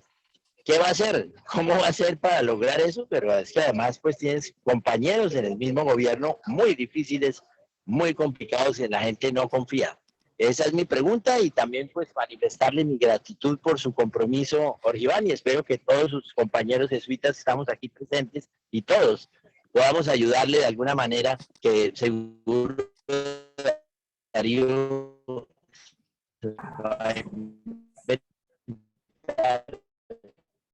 Te oímos difícilmente, Jorge Luis, pero creo que la pregunta... Sí, dos comentarios. Primero, adelante, Jorge Iván. el primero es, bueno, el tema regional yo creo que ayuda mucho. Mono, en estas discusiones el tema regional ayuda mucho porque facilita la conversación con las bancadas. Y lo otro es que, curiosamente, con el pacto histórico, quizás lo más difícil, es decir, uno entiende la importancia del cambio y la presión tan fuerte para cambiar, pero también es importante, o es mucho más importante, pensar en los mecanismos. Entonces, yo creo que lo que he sentido yo estas 3 semanas es que con algunos militantes del pacto histórico la discusión inclusive es más difícil que con otros partidos. Inclusive a mí me han dicho, mira, es que su plan de desarrollo no refleja el programa de gobierno del presidente. Es una presión hacia lo imposible. Es decir, yo lo que digo, el plan de desarrollo de alguna forma tiene que comprometerse con proyectos de inversión que sean factibles. Una cosa es el sueño, y en el programa de gobierno, como en cualquier programa de gobierno, hay muchas afirmaciones de lo que podría ser una sociedad ideal, pero cuando usted mira frente al presupuesto, entonces, claro, cuando usted empieza a restringir aspiraciones por los temas presupuestales, es que, miren, por ejemplo, en la primera versión de la reforma pensional estaba el pilar, lo que se llama el pilar solidario, darle a todos los viejos del país 500.000 pesos mensuales. Eso valía 35 millones de pesos. Entonces usted le dice digamos, a los más exigentes desde el punto de vista del programa de gobierno, 500.000 pesos mensuales para todos los viejos de Colombia vale 35 millones de pesos, entonces no se puede.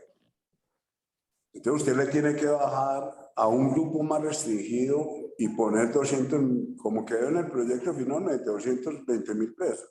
Pero un grupo mucho más reducido, eso vale 3 billones de pesos. Eso se puede financiar. Pero entonces, cuando usted pasa de 35 billones a 3 billones, pues se le pone a un montón de gente. Eso es un poco la... Pero bueno, lo que quiero es que lo más difícil ha sido con algunos, llamémoslo así, petristas radicales. Muy bien, muy bien. Dos preguntas más, Reinaldo, y después Chucho Ferro, y si nos queda tiempo, Silvio. Adelante, Reinaldo.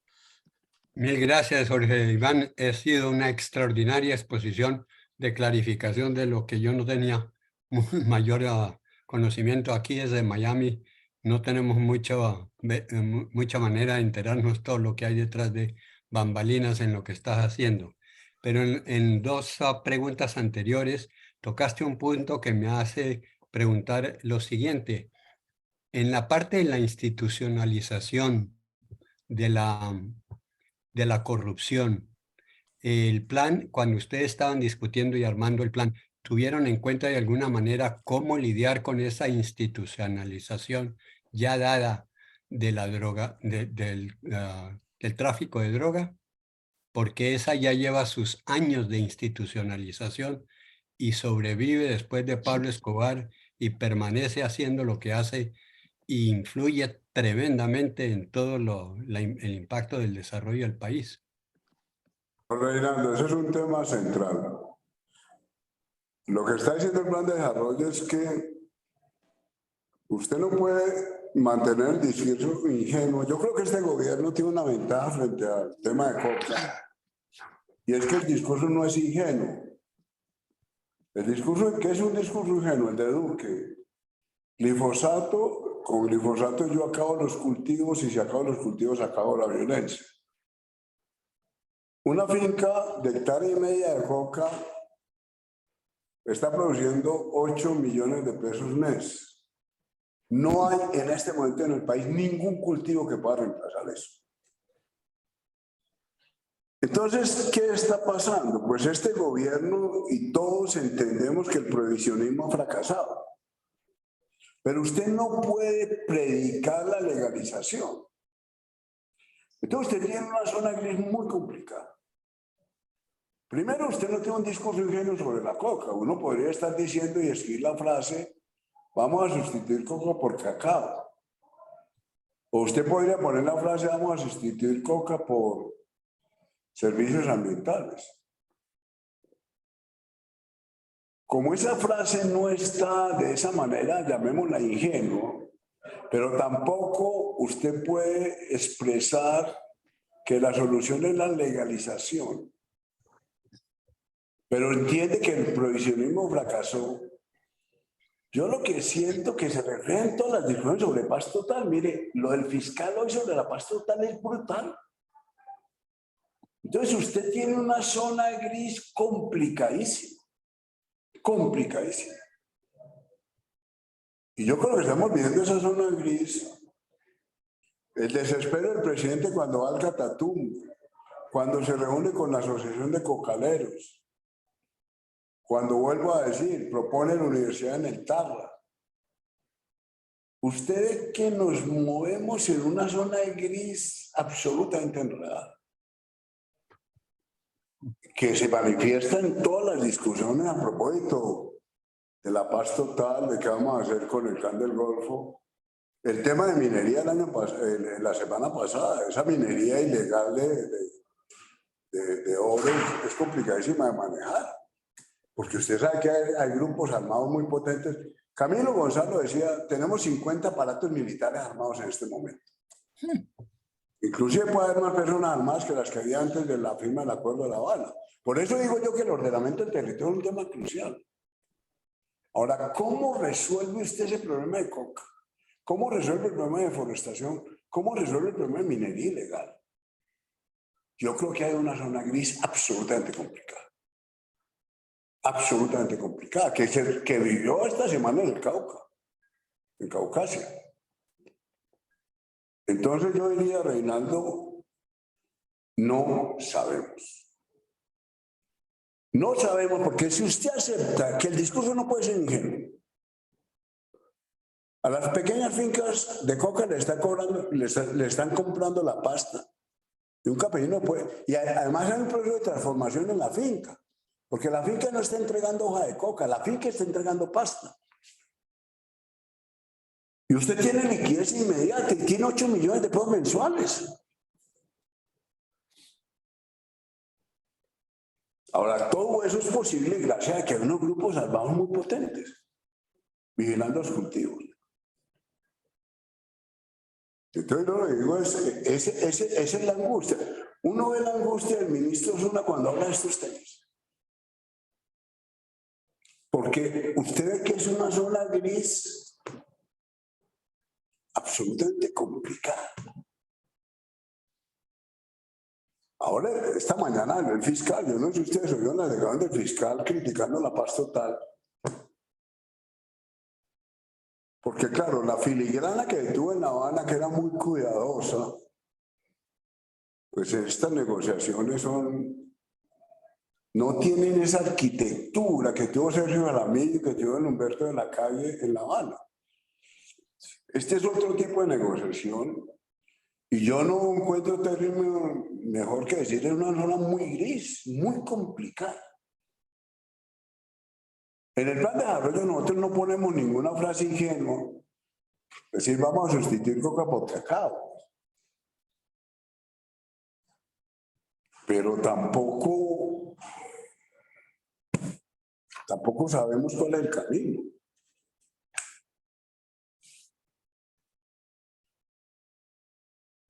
Pero yo sí creo que es un tema neurálgico. Definitivamente. Camilo González dice hay 50 aparatos salvados. A mí me dicen puede haber más gente en armas que cuando firmó el acuerdo de La Habana. En medio de Chocó mandan las autodefensas gaitanistas de Colombia.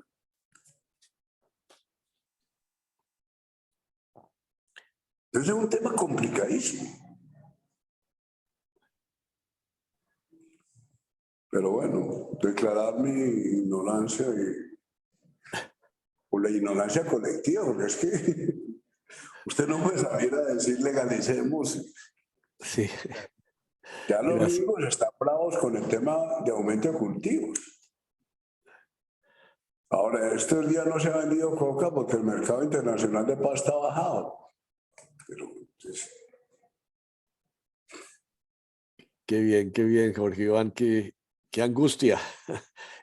Chucho Ferro y después Silvio, y yo creo que ya con esto abusamos de tu tiempo, Jorge Iván, y el país te necesita allá en el Congreso. Chucho, adelante. Levanta tu micrófono, Chucho. Ya, ahora sí, ¿se está oyendo? Te oigo, sí, adelante. Un saludo y muchas gracias por tu exposición. No la pude escuchar toda, pero cuando Darío nos envía la grabación la escucho por completo. Mira, hablaste de educación superior y por eso es que me meto en el tema, porque es de lo único que yo sé. El asunto es que has mencionado, primero, el gobierno ha dicho que prioridad a las universidades públicas. Eso es entendible. Discutible, pero es entendible. Segundo, tú has mencionado unas universidades diciendo, estas son las universidades en el país, pero no sé si lo ponías como ejemplo o los ponía como los únicos que verdaderamente están, digamos, en la mira de hacerles mayor presupuesto. Pero va a saltar la liebre porque en lo que yo he mencionado, que no sé si a manera de ejemplo o a manera ya definitivo, no, hay regiones que no están. Por ejemplo, la costa. Es que la costa no tiene una universidad y no menciono ninguna para no meterme en problemas porque yo vivo acá. Pública. Tampoco voy a mencionar las privadas, sino que digo, cuando se plantee eso, van a saltar las bancadas de las regiones y a decir, pero nuestra región, ¿dónde está la universidad pública de la costa a la cual ustedes van a fortalecer? No sé si te entendí bien y esa preocupación es la que te expongo, porque no es solamente las universidades de la costa, sino también otras regiones también quieren tener su universidad pública bien presupuestada. Dale, perdón. Por todos lados, pero es que Alejandro Gaviria es que el Ministerio de Educación no ha definido las prioridades. Ahora, yo creo, Chucho, yo defiendo programas como Jóvenes a la U en Bogotá, que es otra versión muy distinta de Pilo Paga, pero eso es integración entre universidades públicas y privadas.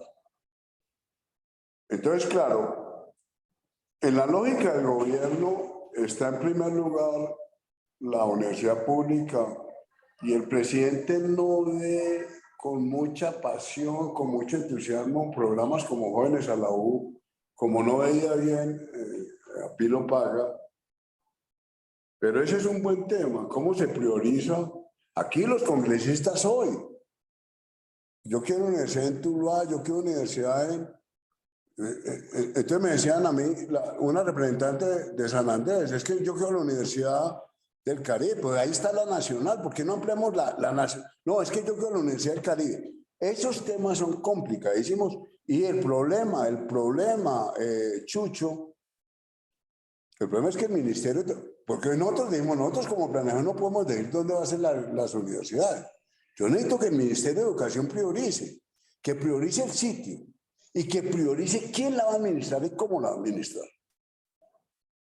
Porque yo sí soy muy crítico de la forma como la universidad pública está manejando sus instituciones.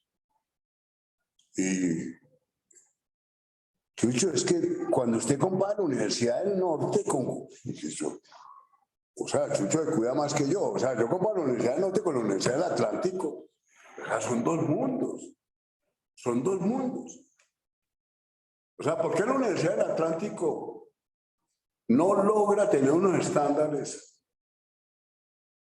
Entonces bueno, si está la Universidad del Norte y la Universidad del Atlántico, vamos, entonces cómo los jóvenes se pueden mover entre la Universidad del Norte y la Universidad del Atlántico y lleguemos a acuerdos.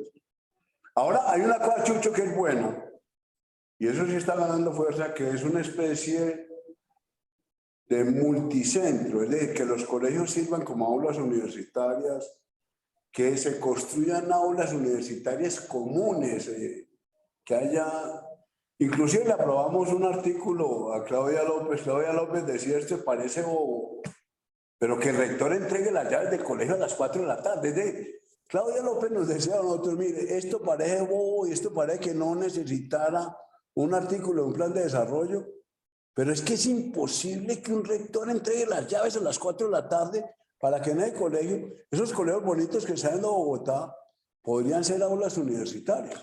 Pero bueno, ese tipo de cosas, yo creo que no sé si se ha avanzado, Chucho, en pensar como en grandes centros que puedan haber varias universidades utilizando las mismas instalaciones, y eso sí podría ampliar bastante los cupos universitarios. Gracias, gracias. Me gusta esa respuesta, Orián, gracias. Gracias, Jorge Iván. Manuel García, nuestro invitado, creo que nos hablas desde el Perú, Manuel. ¿Es verdad? Jorge Luis Puerta me dice que tú estás en el Perú. Adelante, Manuel. Libera tu micrófono. Manuel. ¿Aló? Sí, te oímos, Manuel. Muchas gracias. Bueno, yo estoy invitado de Juan José Correa. Gracias. Creo que a Darío lo recuerdo en el ICETEX. Qué maravilla. Compañero sí, de Héctor Sanín. Sí, señor, sí, de la época de Augusto Franco, Mac Rodríguez. Sí, bueno, sí, yo sí. solamente quería pues agradecer la invitación. Pues tengo espíritu jesuita, soy egresado al Mayor de San Bartolomé y quería hacer un comentario sin ningún tinte político ni crítico. Simplemente hace poco leí en un artículo de un columnista que ustedes conocen del Tiempo que se llama Mauricio Vargas, y él cuestionaba mucho el plan que se está discutiendo en el sentido de que se pensaba era en chiquito, se pensaba en pequeño, que no había como una orientación, como un objetivo de un crecimiento. Por ejemplo, hablaba de que la proyección de crecimiento económico no superaba el primer año el 2% y en los años siguientes no llegaba a más del 4%. Y que para vencer la desigualdad y bajar la pobreza lo menos que debe crecer este país es un 4%. Y entonces me queda esa duda de si realmente este plan apunta hacia allá. Y otro tema que planteaba este editorialista es que no se sabía a ciencia cierta si en el plan se habla de aspiraciones, de proyecciones, de sugerencias, de estrategias. Es decir, ¿qué es lo que estamos viendo? Yo reconozco la franqueza con que Jorge Iván nos ha dicho que hay mucho proyectico pequeño y que eso es lo que impide que el plan tenga como una fortaleza, un camino central. Entonces, simplemente quería como exponer esas inquietudes que me dejó leer este artículo y no sé si de pronto el presentador de este gran tema nos pueda decir qué piensa, si está en contra o si hay algunas cosas que tiene razón. Gracias, Manuel. Adelante, Jorge No, Iván. yo leí el artículo de Mauricio Vargas. No, él tiene razón. Las proyecciones del PIB son proyecciones modestas. Nosotros hemos trabajado mucho con el Ministerio de Hacienda. Este plan de desarrollo tiene una ventaja, si se quiere, y es que se hizo muy de la mano con el Ministerio de Hacienda. El ministro Campo ha estado en muchos de estos debates con los congresistas. Hemos estado los dos. Y entonces nosotros aceptamos, Manuel, las proyecciones que hizo el Ministerio de Hacienda de crecimiento del PIB, que no son muy distintas de las que tenía el gobierno Duque y que corresponde también con proyecciones del Fondo Monetario Internacional, del Banco Mundial. Entonces, sí, ahí puede haber, digamos, poca ambición, pero si las estadísticas de precios del petróleo, por ejemplo, Colombia, el 65% de las exportaciones sigue siendo petróleo y minerales. Si en las estadísticas internacionales ponen un precio de petróleo en los próximos 4 o 5 años, y hay un cierto consenso, pues nosotros tomamos ese precio del petróleo. Y como la dinámica de la economía está tan amarrada a petróleo y a hidrocarburos, pues uno estructura el crecimiento del PIB en función de los datos. Entonces, ser demasiado optimistas, bueno, uno puede pensar en turismo y cosas de este estilo, pero sí, no, de acuerdo, yo creo que Mauricio Vargas tiene razón en eso, nos lo han criticado. Al plan le falta mayor agresividad en materia de crecimiento. Ahora, el segundo punto yo no estoy tan de acuerdo. Yo sí creo que el solo cambio de lenguaje es muy importante. Es de irle a las empresas, mire. El problema de productividad depende de trenes, depende de transporte fluvial. Eso es muy importante. Y eso es inmediato, digamos. Cuando usted prefiere vías terciarias, pues eso ya es inmediato. Cuando usted dice vamos a avanzar rápido en el dragado del río del puerto de Buenaventura, entonces son proyectos inmediatos que miran la geografía y que miran la productividad. Muchas veces para las empresas la productividad está asociada a tasa de interés, a salarios, pero nosotros le estamos diciendo, mira, la productividad está asociada a disponibilidad de vías, a disponibilidad de trenes, etcétera. Entonces yo creo que en ese sentido, si hay unas propuestas específicas. Ahora, nos dispersamos, sí, es que, vuelvo a decir, yo trato de armar y tratamos de armar, pero entonces aparecen los proyecticos por todos lados. Bueno, es la atención de la que he hablado. Y entonces en ese sentido puede haber algo de razón. Pero yo no estaría de acuerdo en que no haya proyectos inmediatos. Pero, claro, yo quisiera terminar el capítulo de ordenamiento del territorio alrededor del agua diciendo 3 proyectos. PETAR, acueducto para todo el país, y el tercero, reforestación. Entonces, 3 grandes proyectos. Pero es imposible, eso es imposible. Es imposible porque los ministros no me dejan, es que, bueno, pero sí, digamos, estoy parcialmente de acuerdo. Jorge Iván, muchísimas gracias.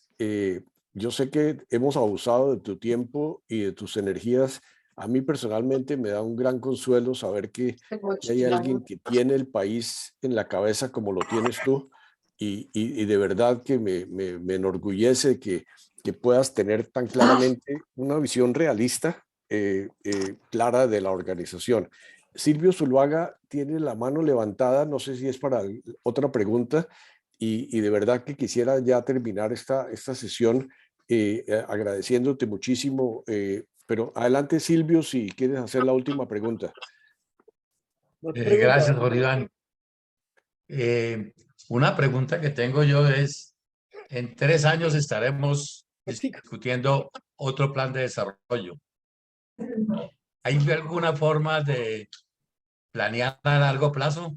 Porque es que yo lo que digo, Silvio, es, mire, nosotros cambiamos completamente el plan de Duque. El plan de Duque está hecho sobre un trípode que era emprendimiento, legalidad y equidad. Y si usted puede cambiar un plan de desarrollo en 4 años, que el plan de desarrollo está mal hecho. Yo digo, este plan de desarrollo está bien hecho si el próximo gobierno dice el territorio es importante, la transición energética es importante, la transformación de la agricultura es importante y la convergencia es importante. Si el próximo gobierno dice eso, este plan de desarrollo es exitoso. Y yo sí creo, y volviendo a la pregunta que hacía ahora Manuel, yo sí creo que este plan toca temas estructurales. El plan de desarrollo de Duque en 1900 páginas empieza con un trípode que a mí me parece muy frágil. Y entonces por eso se cambia rápido. Mire, las 4 estrategias, yo vuelvo a decir, o el plan de integración nacional, son dos mejores planes que han hecho este país. El UPAC, ¿cuántos años duró el UPAC? ¿Cuántos años seguimos pensando que efectivamente la vivienda es un sector líder? Yo creo que en ese sentido es un plan exitoso. Ahora, si el próximo gobierno dice que esto que hicimos nosotros es una tontería, pues fracasamos. Entonces yo diría, este plan es exitoso si el próximo gobierno, no porque el plan lo diga y no porque el plan toca problemas estructurales de este país. Yo creo que este país no va a ordenar el territorio en 4 años. Yo creo que este país obviamente no va a recuperar el sector agropecuario en 4 años. Y yo creo que este país no va a lograr la convergencia en 4 años. Por lo tanto, el próximo gobierno tiene que tocarle los temas de alguna forma. Y si los toca, este plan fue exitoso. Yo creo que estaba estructurales. Es que compárelo con el de Duque. Es que el de Duque... ¿Sí o no, Chucho? Yo creo que estamos tocando temas estructurales. Pero así es verdad, Jorge Iván. Es verdad. Mira, Darío, y antes de terminar, perdóname, meta así, pero es que yo fui profesor de Jorge Iván en los años 70 en el Colegio de San Ignacio. Entonces, oiga, me siento satisfecho de que haya sido... Chucho nos sacó del encierro. Es que Medellín es una sociedad muy cerrada. Chucho llegaba a mayo del 68. Estamos hablando del 69, 70. Yo me grabé en el 70. Exacto. Yo se lo dije a Chucho y se lo he dicho. Con Chucho yo conocí a Albert Camus, yo conocí a Sartre. Chucho nos abrió los ojos, llegar a San Ignacio, donde, pues, y Chucho llegaba influenciado por mayo del 68, llegaba además influenciado por todo el pensamiento francés. A nosotros nos puso Chucho a leer a Sartre y a Albert Camus. Yo me acuerdo del extranjero y el indio del extranjero con Chucho. Chucho, gracias. ¡Qué maravilla! ¡Qué maravilla! Y Jorge Iván, y gracias a ti. Hay un aplauso virtual de todo el mundo por esta gran lección de patria que nos has dado. Definitivamente nos has bañado de conocimiento. Muchísimas gracias y mucha suerte con todo lo que estás haciendo y ojalá sigas con inspiración y ese compromiso con nuestro país. Muchísimas gracias a todos y gracias a ti, Jorge Iván. Gracias a todos. Chao, gracias. Un abrazo. El 25 el sabio cumple 70 años. Hace Ay, ¿por qué tiene que 70, sí. revelar eso, hombre? Ya le mandamos el regalo. El plan va a ser aprobado y ese es su regalo. Bernardo, es relativamente joven, ¿no?